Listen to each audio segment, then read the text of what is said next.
have been meaning to speak with you. I still can't believe we escaped the Ashwinders. You may not realize it, but you are the talk of the school since you saved me that day. I wonder how everyone knows about it. I told my mother in the hope that she would be more forgiving of what I have been up to if it came from me.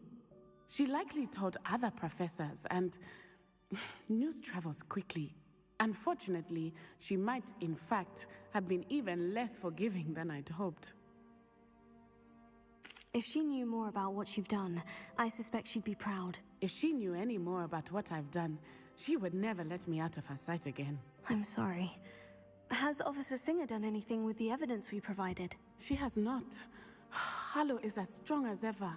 Someone needs to stop him, whether it is us or Officer Singer. If someone had stopped the monsters like him in Matabeleland, my father would be alive today. What exactly happened to your father? It was a beautiful day. My mother had gone to tend to a neighbor who was ill, and so my father and I were galloping in the savannah. Galloping?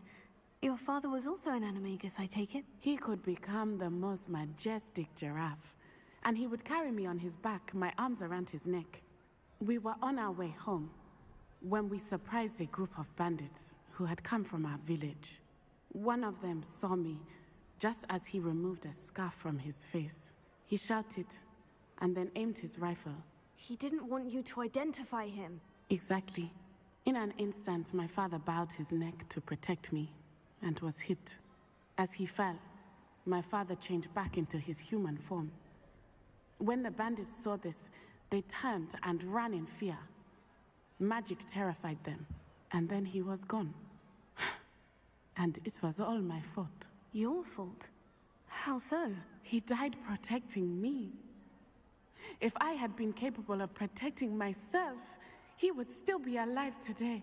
My mother and I tried to go on without him, but it became too much for us there. A few years later, we left to come to Scotland. I'm sorry, Natty. I can't imagine what you've been through. Your father sounds exceptional. He was. Truly extraordinary. And thank you for your kind words. We all have our burdens. My father had a saying about that. Yes, I remember. Rain does not fall on one roof alone. Exactly. Soon you and I will put an end to the Ashwinders, beginning with Harlow. And once he is gone, we will turn our attention to Rookwood. We are making progress, and we will succeed. Thank you again for saving me. You deserve all of the praise you have received.